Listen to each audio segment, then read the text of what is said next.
So Senator is going to speak for a few minutes about what's going on in Washington, D.C., her perspective on different bills that are pending. And then she and I are going to have a Q&A discussion with the two of us before we turn it over to all of you and give you all a chance to speak and ask questions of the Senator. All that we ask is when we do get to Q&A, please introduce yourself when you ask the Senator whatever's on your mind. So let me start by introducing Senator Heitkamp. In January 2016, when I first joined the Minneapolis Fed, soon after I went to Washington, D.C. and started visiting with our local congressional representatives and senators, and I had the pleasure of meeting Senator Heitkamp. She struck me as a really thoughtful, remarkable public servant who's really had a career and lifetime in public service. And so when we were thinking about who we could invite to be our inaugural speaker, she was at the top of the list.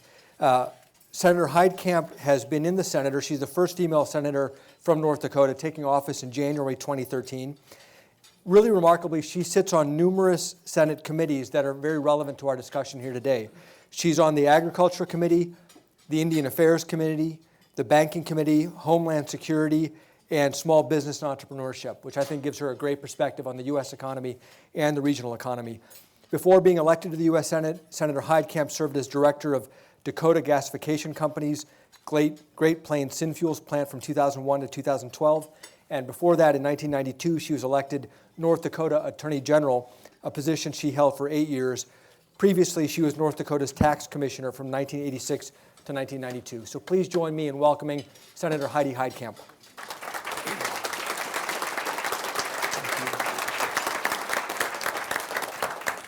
Thanks, Neil. I had that all-important qualification when he was looking for an inaugural speaker. I was available.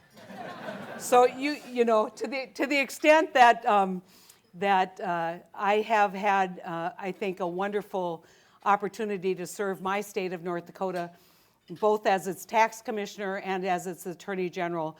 Probably the greatest challenge that I've had in public life is the current role that I have.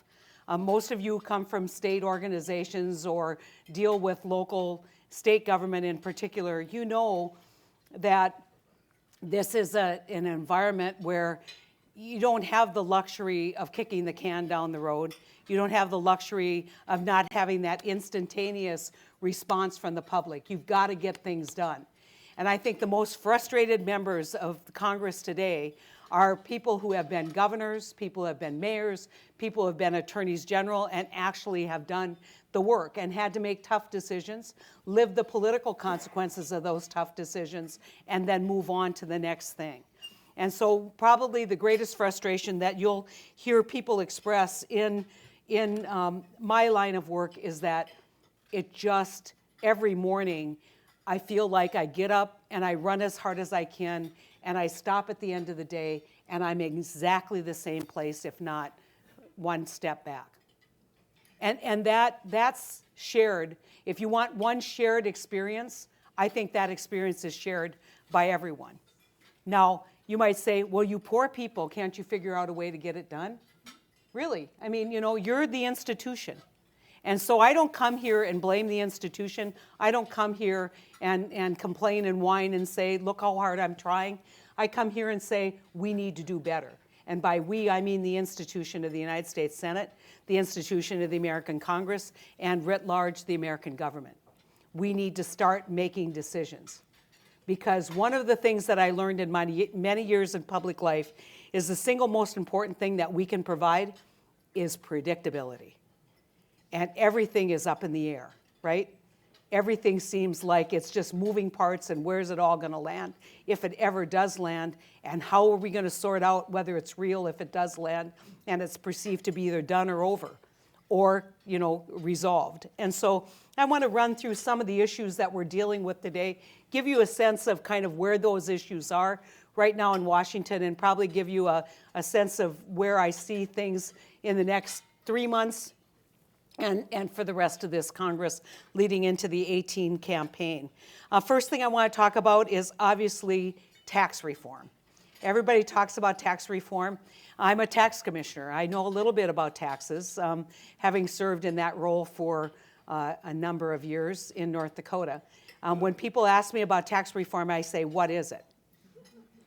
And they kind of look at me like, really?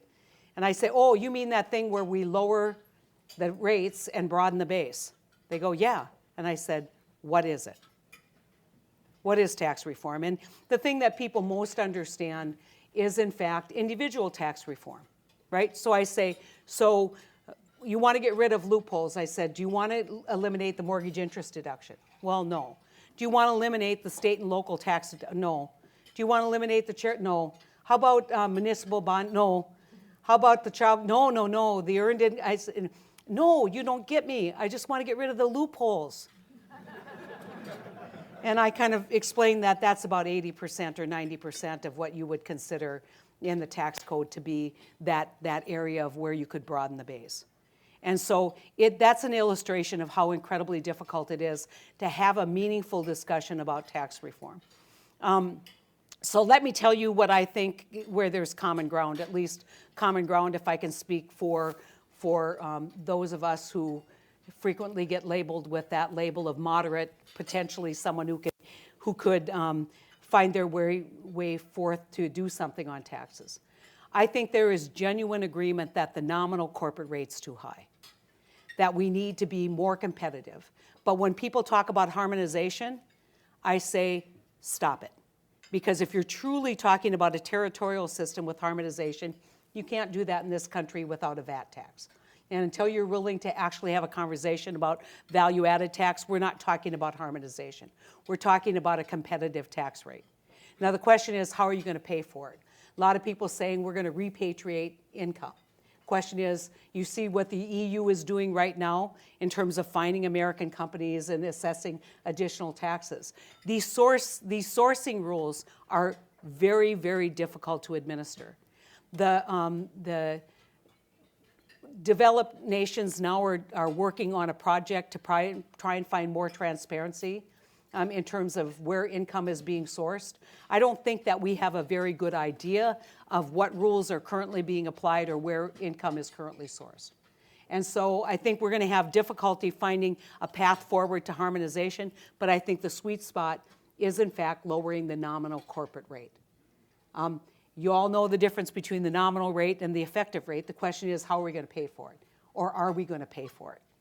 And when we talk about this on the corporate side and really on pass-through side, the question becomes, well, here's the trade-off. We're going to give you accelerated depreciation called expensing, which we already have for a lot of assets, right? It's a simplification as well. But we're going to give you expensing and we're going to take away your interest deduction. In one day, I had various energy industry representatives in my office arguing two different things. The service companies arguing, no, give us expensing. That's where we're going to become competitive. We don't care about interest deductibility. To the distributors of energy saying, oh, for God's sakes, you'd have to lower the rate to 10% to make taking away our interest deduction. Now, why is that interest deduction so critical? I would tell you because over a 10-year period, it's the gift that keeps on giving. And when you look at expensing, a lot of assets would depreciate over 10 years anyway. So it's not going to cost you anything to allow expensing. It's just going to speed up the tax liability. So let's start with speed up the deductibility of that asset. So let's start with a lower nominal rate. We don't know what that's going to look like. Let's then go to the issue of who gets the individual tax break. It should come as no surprise to you when you see the numbers that you're seeing that anywhere from 70 to 80%, 90% of all the benefit of a tax reduction on the individual side is going to the wealthiest 1% of this country. That should not surprise anyone. You know why? Because they're eliminating the alternative minimum tax and they are lowering the top bracket. Last time I checked, and I tell you as when the first time I hit the alternative minimum tax, I called Kent Conrad and he said, what the hell? I'm not rich. So we know we've got a problem where this has hit, and I'm not using my situation as just all the illustration, but we know we have a problem that we've hit middle-class taxpayers with the alternative minimum tax because it wasn't indexed accordingly. But we have to deal with the discrepancy between earned income and unearned income in terms of that rate. And the way I describe it, a lot of people talk about the Buffett rule, right? What I talk about is, why is it that Paris Hilton, who lives on a trust fund, pays a lower rate than my Bobcat worker who's working 60 hours a week? How is that good tax policy in America? You have to explain that to me. And so I feel pretty strongly that that individual tax break has to go to that bubble in the middle, kind of like a bell curve, right? That we have to figure out how to really advantage those people in the middle class. I feel very strongly about that. The other factor that I look at is simplification. And honest to God, a lot of people say simplification is compressing the rate structure, right? That's not simplification. If you want simplification, you have to change the definition of taxable income, right? You have to do a whole lot of things within that definition of taxable income, or you're not really simplifying, right? So I've talked to small businesses all across, either Schedule C filers or their K1, their pass-through entities, and I say, here's a great example. I was there yesterday. I said to a woman, I said, so how about if we just said, we're going to agree that 70% of your gross income, your gross, is expenses. And you'll be able to write them off. I don't care where you spent it or if you spent it. We're just going to give you a 70%. And she thought about it and she said, well, that wouldn't work for me because I've had some really bad years. She's thinking right away, not about what those good years look like, but what happens when she really needs to cash flow when she has a net operating loss. And she'll still owe taxes on her gross. So this isn't easy. Tax simplification isn't easy. We know that going to a cash basis might simplify. We know that going to a depreciation schedule or going to expensing is a simplification process. So we know there's certain things that can simplify, but we also know that those things have consequences in the real world of taxation. So simplification to me is one of the more difficult pieces of this. And finally, I think when you look at tax reform, you have to really ask that question. And it's a foundational question that no one asks. Are we raising revenue or are we social engineering? Right? Think of why do I ask that question? Because right now, for the first time, tax expenditures have exceeded domestic discretionary spending. We spend more money in tax expenditures than we do in discretionary domestic spending. And that is just another way to provide, I would say, not intrusion, but to basically set a set of public policy goals using a tax structure as opposed to incentivizing or providing grants or government payments. It's another form of government payment. And we have to ask that question. Are we ready to wean ourselves off that as part of our tax code? So I want to talk quickly about regulatory reform. Is it going to happen? We can talk separately about bank regulatory reform. I think I've got some optimistic news for a lot of you folks who represent financial institutions. But regulatory reform is very difficult because it's very difficult when you get into this them versus us mentality. Now, I want to give you an example. The argument is really about, are you going to roll back some of these regulations to the injury of the public health and welfare of America? That's how it would be framed over here. How I would frame it is, are you going to have a system of evaluation that makes sure that you have the maximum amount of data input to make a decision on whether there was, in fact, benefits commensurate with costs on regulation? Now, if that makes me a bad person, I don't think so. I think that makes me a rational person, to want to know that information. We can make a decision and a judgment of whether that cost is, but how do you evaluate the actual benefit? And so I had a friend of mine who recently encountered the proverbial argument, you really just want to sacrifice, public health for corporate profits. Right? Being a very progressive person, he said, well, that's absolutely not true. She goes, yes, it is. You could have so many injuries here. And he goes, I want to tell you that if we all drove 15 miles an hour on the freeway, probably no one would get killed. But we don't drive 15 miles an hour on the freeway. We've accepted some risk for the benefit of efficiency, right? We don't live in a perfect world, and way too often regulators want to live in a perfect world. Now, with that said, I think one of the things we need to be very careful is avoid gimmicks And let me tell you, 2-for-1 is a gimmick. How many of you think that's a real tax reform proposal? There's nothing in that that's going to get you what you want. But we also have to avoid the idea that we can regulate a perfect world. So we've got to balance, we've got to find some balance, and we've got to do it with data. And that's really what the RAA that I co-sponsored with Senator Portman is attempting to do, is to get more rational data in major and significant rulemaking so that we know and apply a lot of that to the independent agencies, which is a whole other issue that I won't get into. Finally, I want to talk about, two other things very quickly. Bank reform. If you've read the latest, I don't know where you get your news, but there's a couple articles in we call them trade publications. I call them political rags. On the Hill, Politico has a pretty good story that gives you an idea of where we are with small bank and regional bank reform. We're moving ahead. I still believe that this is possible. I still believe that we can do some pretty good things for our small and regional banks as long as we don't try and overextend, as long as we don't overreach. So I'm pretty protective of my little package. We've been at this for 4 years since I've been on the banking committee. I've been part of that moderate group that has sat down and actually tried to get relationship bankers back in the business, because what was too big to fail has failed because it's created too small to succeed. And that's true also of the regional banks. And so we're trying to get them out from underneath crushing compliance costs.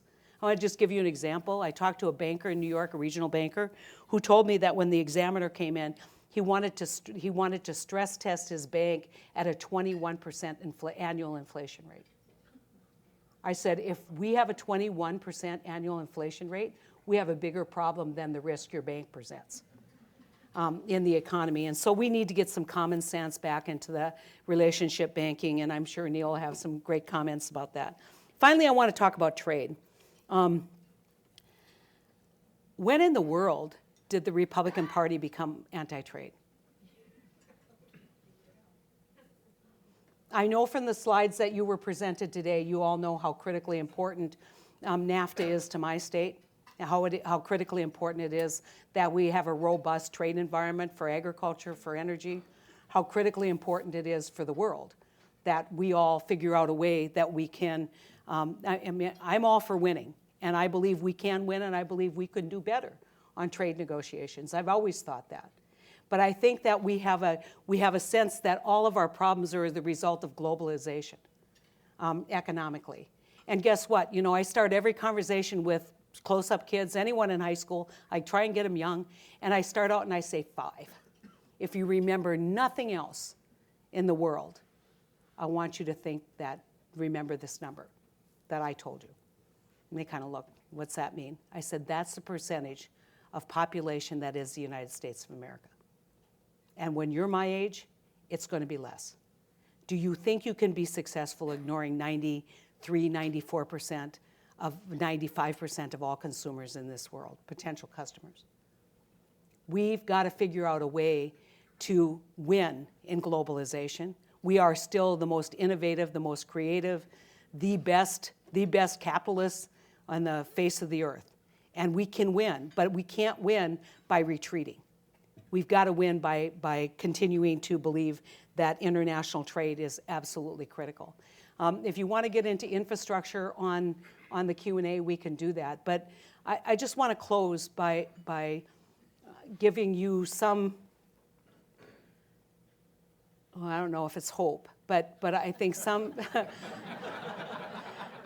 some sense that you may not get.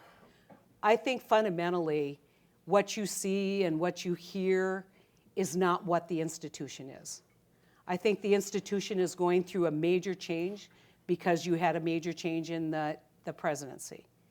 And I think things that would ordinarily follow the ordinary course of events are disrupted by the use of things like reconciliation, which is not regular order. And I think at some point here, and I know you all were saying sooner rather than later, I think at some point here we'll get to that equilibrium that we need to get to make decisions. We have to get to it. Because the shared goal that we should all have is economic growth for this country. Now, we can all disagree on whether we get it through any of these things that we're talking about.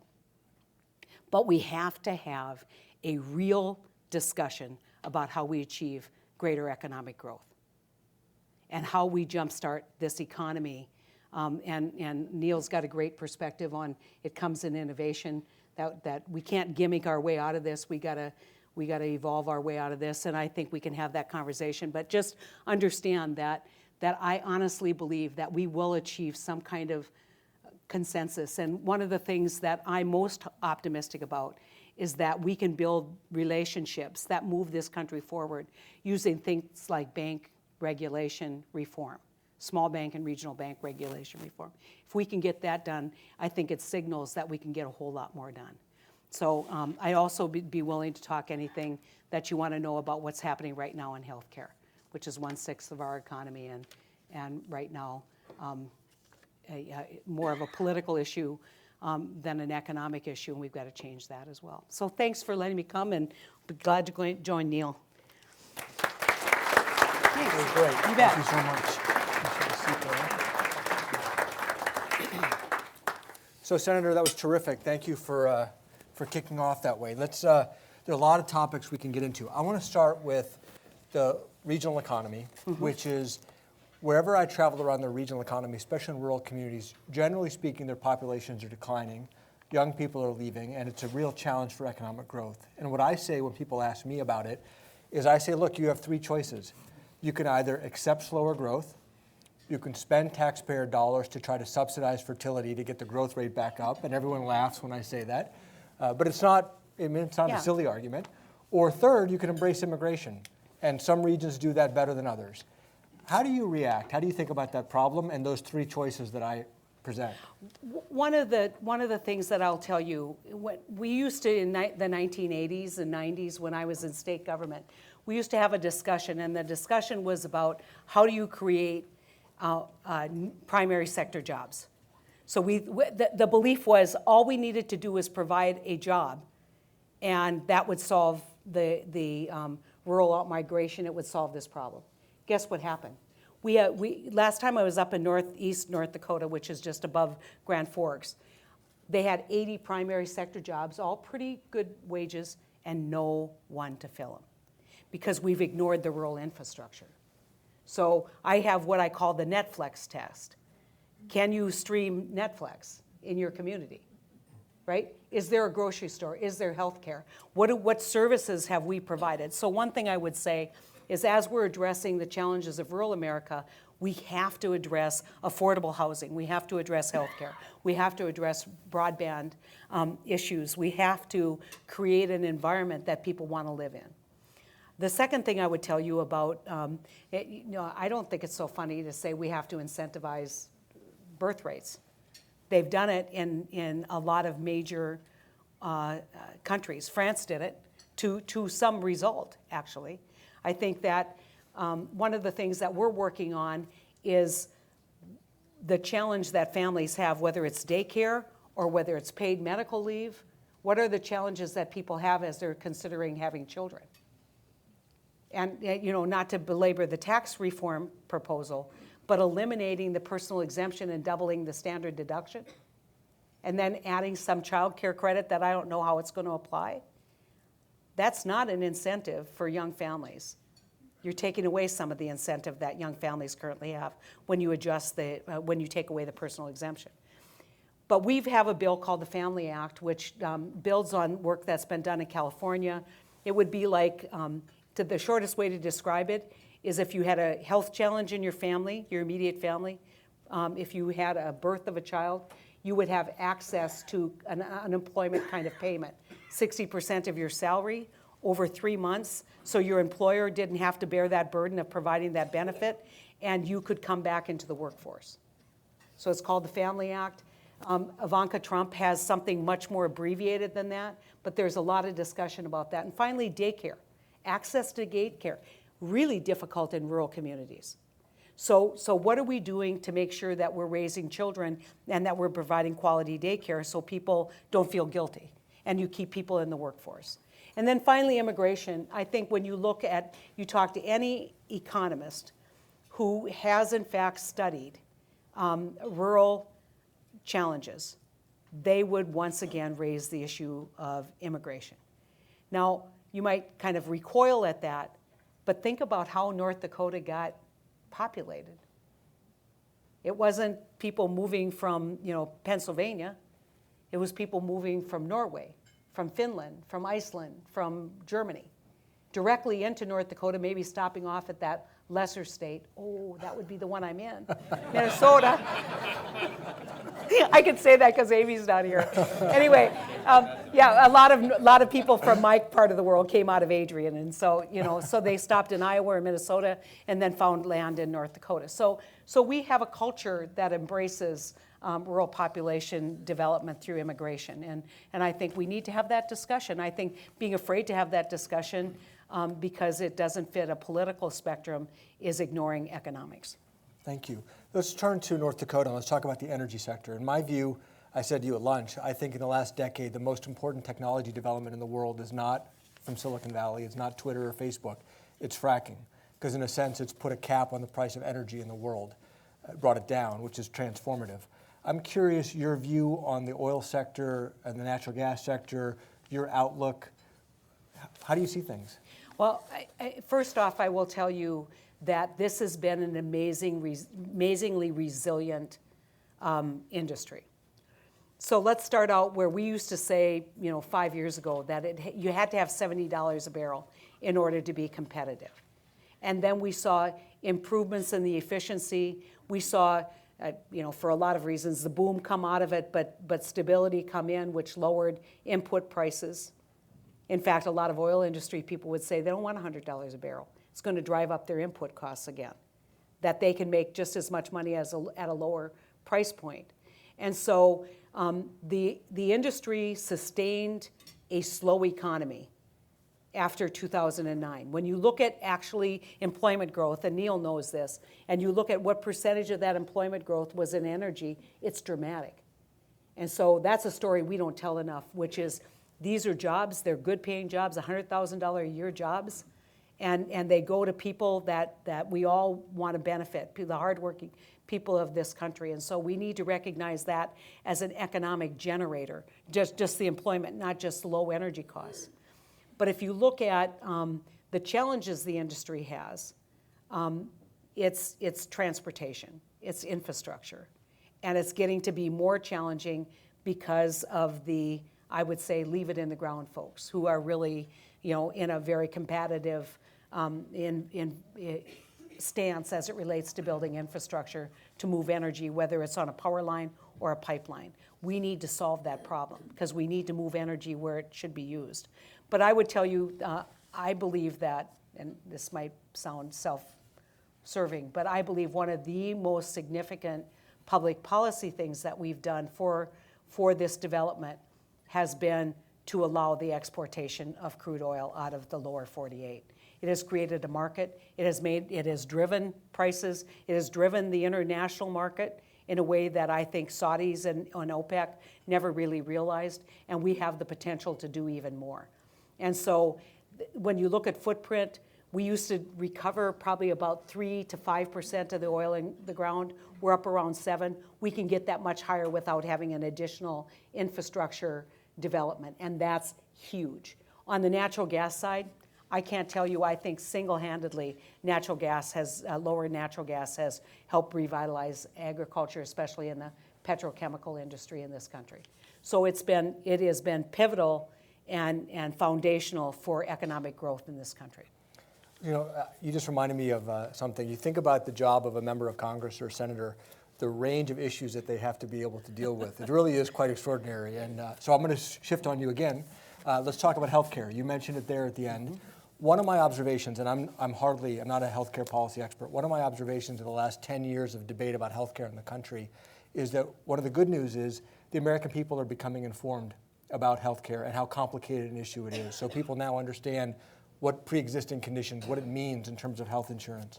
What's your outlook? I mean, are we going to reach consensus as a country, and what could that consensus look like? Well, I think we got into a political debate. And the way I say it is, everybody bury the political hatchets. Stop talking about, repeal and replace, and let's talk about health care. So when I ran in 2012, people would ask me, well, because I wasn't there when Obamacare passed, and they'd say, what's your position on Obamacare? I said, I'll talk about the health care law, Affordable Care Act, Obamacare. I said, can we talk about health care first? They would just look at me like, what, huh? And I'd say, no, you do understand that Obamacare fundamentally didn't change health care. It changed who pays for health care and how we pay for health care and how we access affordable health care. And we made access more available. But we've got a growing challenge in health care. And what is that? I want you just to think about it, because people go back to, well, wasn't this expensive in the 50s? It wasn't this expensive in the 40s, right? So think about it. If you had a heart attack in 1940, what happened? You died. Right? You didn't go and get open heart surgery. You didn't get, you didn't have the possibility of a heart transplant. If you had breast cancer, as I've had in 1940, what happened? If you were lucky, you would maybe survive. But survival rates are way in excess for these conditions and these costs. And so it has created this step down. We've never figured out how to pay for this on the back end. And the quickest way, as Ben Franklin said, an ounce of prevention is worth a pound of cure. We've reduced smoking rates, but we need to deal with the wellness. I talk to Fortune 500 companies all the time about healthcare, and I say, so, how is that hurting you? And they go, are you kidding? We're self-insured. And we've reduced our healthcare costs 23% through wellness programs. Ken's nodding here. Through innovations, because they had to drive it, because it was a cost savings for them. We need to take those examples and bring them into the work that we do. And I'm going to give you just a couple statistics. If you look at where healthcare costs are embedded, 12%, Rand Corporation recently did a study, 12% of healthcare costs, or 12% of the population, results in 40% of the healthcare costs. And these are people with 5 or more chronic conditions. Think about that. So if you were able to manage their care in a way that they actually were in compliance, you're able to do the things you need to do to promote a better system for that 12%. Let's say magically you could cut that rate of their cost in half. You'd save 20% in healthcare. Think of what that would mean for the American economy. And so we have to start having those discussions. We have to start having discussions about healthcare. In the meantime, we've got to fix the marketplace, the individual and the small business marketplace. One of the things that I'm concerned about that doesn't get talked enough about is that when you're a large corporation like General Mills, you can afford to be very creative and innovative because you've got economies of scale. And you've got access to personnel who can help you manage this. If you're a small business, you're out on the marketplace. And you're incurring all those additional costs that are embedded by policies of saying we're accepting everyone with pre-existing conditions. We are only doing a 1-to-3 ratio on age. We are requiring and mandating these essential health benefits, right? So you're sharing all the cost of that. Not saying they aren't doing it on the private side, but they're better able to manage it. It's similar to what I was talking about, paid family leave.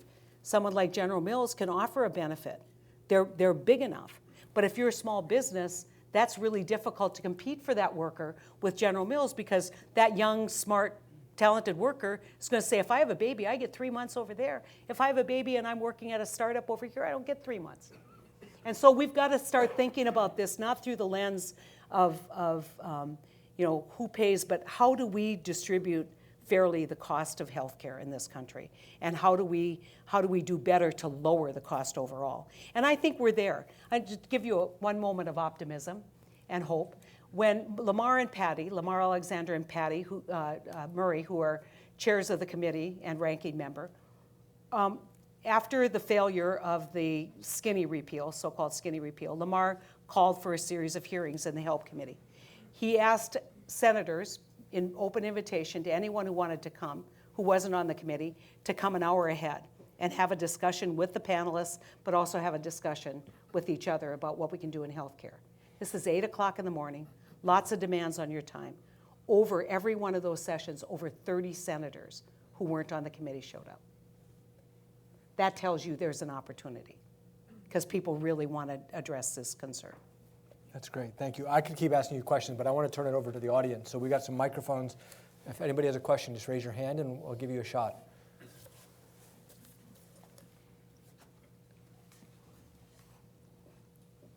And please introduce yourself. Thank you. Hi, I'm Laura Colombokitis, state economist for the state of Minnesota, a professor of applied economics at the University of Minnesota. I really appreciate your comments in the beginning about policy uncertainty. I do a lot of speaking to business groups, and policy uncertainty is an actual cost, a direct cost to businesses. Businesses have to insure against risk. They may forego profitable opportunities because they're not sure what the policy is going to be. And when I talk to business people one-on-one, they say, all we really want is to know what the playing field is, to know what the rules are. Just don't shut down the government, don't create fiscal cliffs, all of this. And yet, it seems like their sort of lobbying arms are not asking for stability. They're asking for tax cuts or reducing regulatory burden. So how do we mobilize the business community to help induce some stability and reduce the policy uncertainty on the part of what would be how would one get a policymaker to respond to that? I talk about it all the time, as I did here, and I have a story that I tell about this. Kind of my aha moment. When I was tax commissioner, I was in a protracted and very, very bitter tax assessment dispute with Amerada Hess, now Hess. And it was over the price of natural gas. Because natural gas market had collapsed, I was responsible for determining 5% at the wellhead.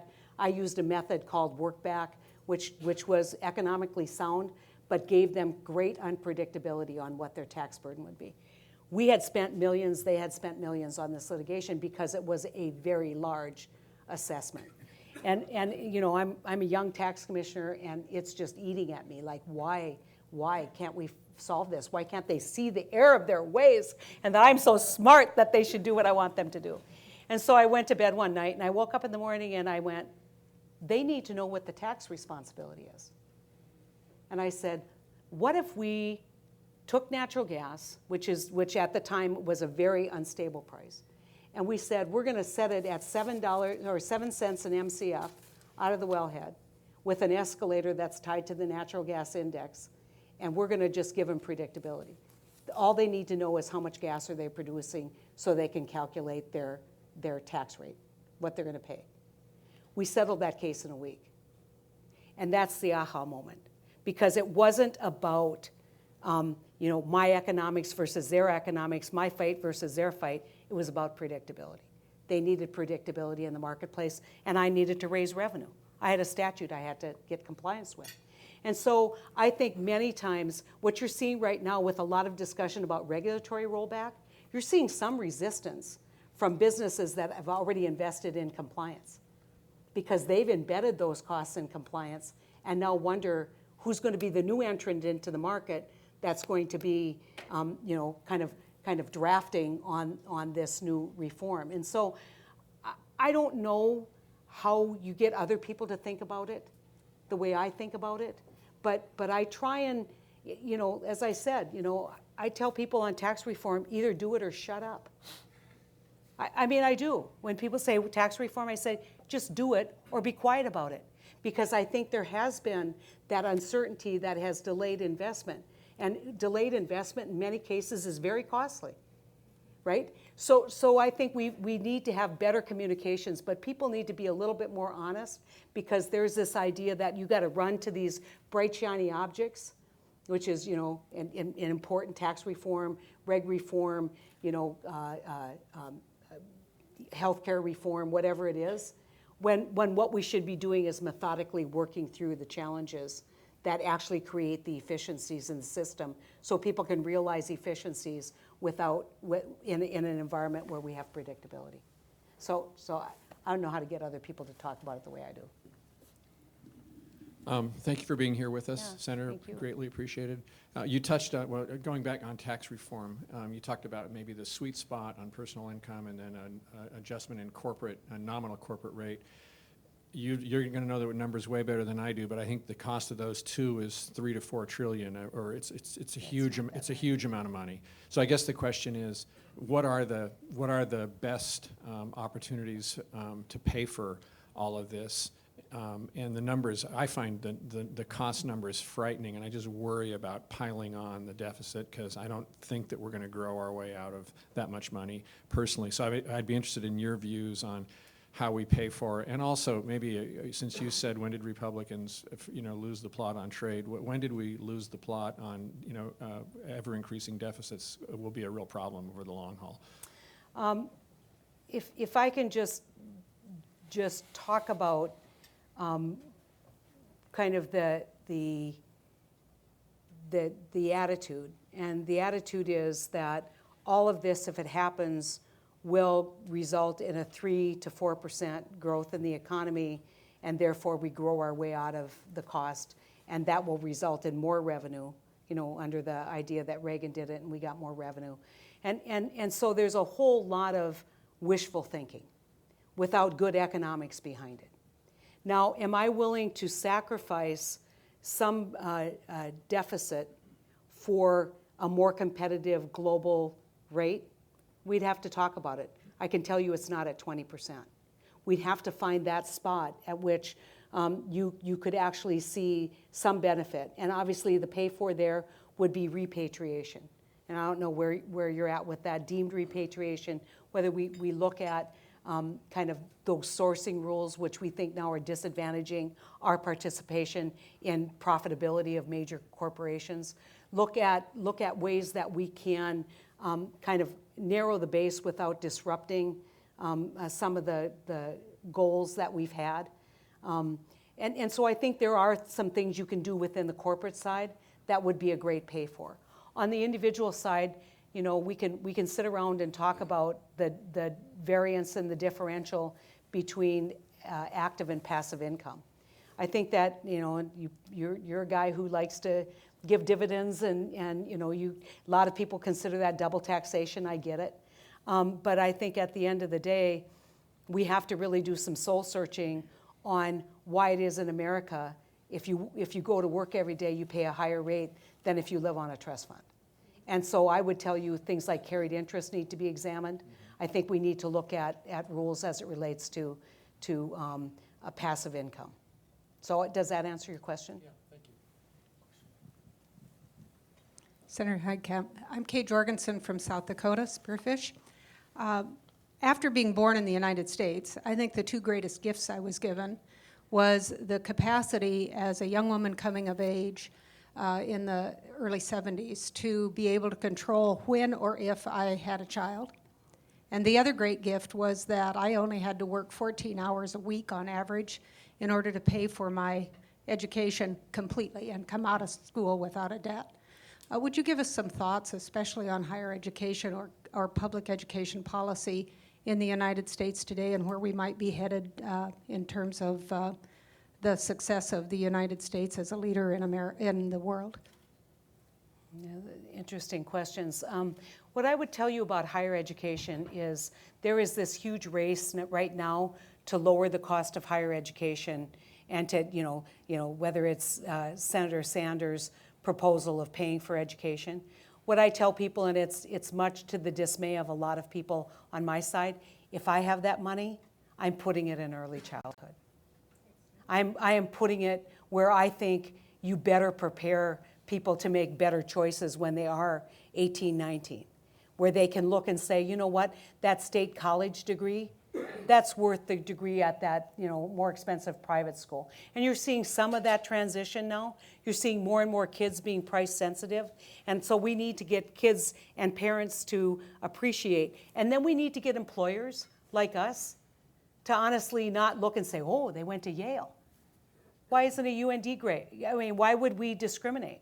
And so we create a little bit of that kind of inequity in higher education. But if I can just take a minute to say, we know so much more about human development, and we know how critically important it is. We have an opioid crisis. We have a foster care crisis in this country. We have a crisis within impoverished communities.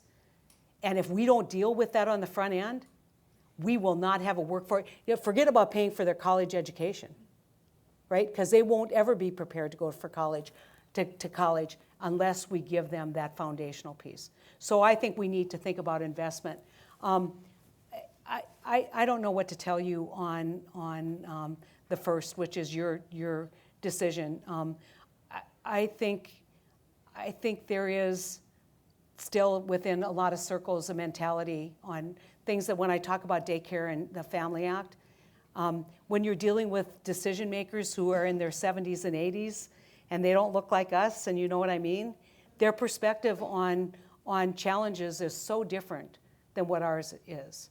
And so I think we need to have more diversity in decision-making positions so that we bring different life experiences and get different decisions.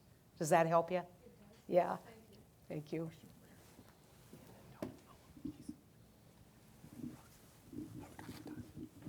Hi, excuse me, Noah Williams, University of Wisconsin, Madison. We talked a lot about tax reform, and you highlighted cutting the corporate rate, but as you know, a large and growing component of business income is passed through, so S corps and partnerships, individual proprietors. There's a couple of obvious difficulties with that. First off, they have a lot of perhaps flexibility in deciding what's business income versus what's actual labor income. And then also the distributional component. I mean, you highlighted the benefits of tax reform going to the upper incomes. Business income, which is claimed on individual returns, would also be high-income individuals. So I just wondered overall what your thoughts. Maybe. No, Okay. I think there's a lot of pass-throughs that are moms and pops who wouldn't hit that level. Okay. But just in general, what's your thought on I think it's the how to most handle it? vexing problem of all of this. In fact, you know, when I have a chance to visit with Gary Cohen, we talk about the corporate C Corp reform, we talk about individual income tax reform, have our little debates back and forth, and then when we get to pass-throughs, we just say that's the most difficult piece of this. Because we do not want to create an environment where we're disadvantaging small business, which is usually that sub-S. There are some very large sub-S's, we know that. But fundamentally, this is a family business model with pass-through income, avoiding double taxation of dividends, but also I tell people, you know, there is some FICA savings that comes with all of that too. So the concern that we have, as I call it, and this is just me, the W-2 flight, the transition from W-2 income to 1099 income, which will then result in sheltering what should be, in fact, employment income into an S corporation. How do you avoid that? And they've talked about limiting that S corporation to rate reduction to manufacturing concerns, to small businesses, you know, that are actually not in the service industry. We don't know what these rules are. You know, I've gotten criticized in my home state by the conservative media because I say the devil is in the details. And they go, oh, she just wants to dodge the question. I go, no, I just want to know what it is before I give you my opinion about it. And we don't know what the pass-through work is going to look like, but I'm foundationally committed to doing something for pass-through entities if we're going to do it for C Corp entities. Do you think, just to follow up, I mean, we've seen in this year, even when one party controls the White House and both houses of Congress, major legislation is really hard. Do you think Do you think tax work? Do you think tax reform will happen? I hate to say this in front of Ken. I think I've always said this, but I have no. I mean, this is above my pay grade, you guys. So, you know, take this for what it's worth. The opinion of a junior senator from North Dakota who used to be 100th in seniority. I think that the way to do tax reform is to have an honest discussion about the economics, but embed it with infrastructure reform. And what I would do with infrastructure reform is I would create not a 5-year, not a 2-year infrastructure bill. I'd do a 20-year infrastructure bill, going back to the predictability so that the construction industry knows that we're going to do something like we did with the interstate highway, so we're going to build capacity to do that. The problem with infrastructure is no one's describing what it is, right? And we kind of think, oh, it's build roads and bridges. Is it broadband? Are we going to do tunneling for new rails? What is infrastructure? And when we define and tell people what it is, I think we can get the support. The question is whether we're going to get the support to pay for it, right? So the manna from heaven is this public-private partnership. Well, that might work for Minneapolis. You might be able to sell the 39W bridge. Anybody here want to buy the road between Steele and Bismarck? I mean, so this is the problem, right? We got one. Yeah, good. Done. Sold. No, it's not going to go for $1. Yeah. Anyway, but my point would be that I think that could be the meeting of the minds, and I think a 20-year infrastructure plan could be a jewel for the economy and could reestablish credibility of government in Washington, D.C. Let me do a time check. One more question? Okay. Hello. Has there been any discussion on climate Could you introduce change? yourself, please? Tim Rogers with Black Hills Corporation in South Dakota. Yeah. Has there been any discussion in Congress about climate change legislation? And if so, would you kind of prefer a carbon tax or a market trading program? There has been very little. I think that there was a big division about pulling out of the Paris Climate Accord. I saw it as not particular. I mean, I thought it was the wrong direction because I think that one of the things we need to do, and I've been heavily involved in fossils. I was on the board of Dakota Gas, which you're familiar with, served with the Basin Board at the same time. But one of the things, going back to our argument about predictability, we need regulatory predictability. Right now, the average age of a coal-fired power plant in this country is over 40 years. Status quo is not in the coal industry's benefit. So we need to do a couple things. We need to innovate our way out of this because I'm not for leaving coal behind. And so right now the discussion on climate is how do we incentivize different technologies that will in fact lower our carbon footprint. And that, I have a bill, probably my biggest claim to fame. It has Sheldon Whitehouse, who if you know anything about climate, he's active, very active, doing everything that he can to curb CO2 emissions. And Mitch McConnell last Congress were on the same bill. It's an expansion of 45Q, which is an oil enhanced oil recovery credit. We're expanding it so that we can use different kinds of technologies for carbon capture and sequestration and utilization. I just was with the Norwegians. They're way ahead of us on this. And we want to make sure that what we're doing at this point is what's possible. I don't think you're going to get a carbon tax. I think that we'll see what Pruitt comes out with or what the courts do on the Clean Power Plan. Clean Power Plan was not going to have any effect anyway because when you look at the age of those facilities, most of them were going to be, we're already seeing huge turnovers. So I want to make it possible to understand how we can do this. And at least you think I'm just about coal, which, I'll confess I am. I'm concerned about my coal industry. But these techniques are possible to use, in fact, will be used behind natural gas generation. They will be used behind cement plants and industrial generation. And probably the first CO2 project in North Dakota will be behind ethanol. And so we know that we can capture CO2. We know we can sequester it, put it in the ground, and that we can do it to really limit our carbon footprint. We just need to get the technologies are there. We need to commercialize them. And so we need that bridge funding to do that. And I think, America's a great innovator. And we're going to be able to meet the challenge of carbon by doing everything that we can to lower our carbon footprint. And if we don't do it, I tell when I first got elected, my friends from the coal industry would come in and I say, look, I'm on the team. I'm with you. But if you really want my leadership, you can't be hell no. You can't be hell no because you'll fail. Because status quo is, they'll wait you out. And so by that I mean the aging facilities, they'll wait you out. And so let's be innovative, let's get at the table because not being at the table, you're on the menu. And so let's get at the table, let's solve this problem, let's work together. And you know, our 45Q coalition has Peabody, it has Arch, it has Cloud Peak, it has NRDC, you know, the Natural Resources Defense Center, it's got all the labor unions, it's got, you know, Barrasso and Sheldon Whitehouse. And so, amen, you can actually find that spot where you can legislate. Now we just have to get it done, and it's being slowed up by tax reform, because people don't want to add or expand another tax credit unless they know what's going to happen. But this is going to give us regulatory certainty going into the future. Everyone, please join me in thanking Senator Heitkamp.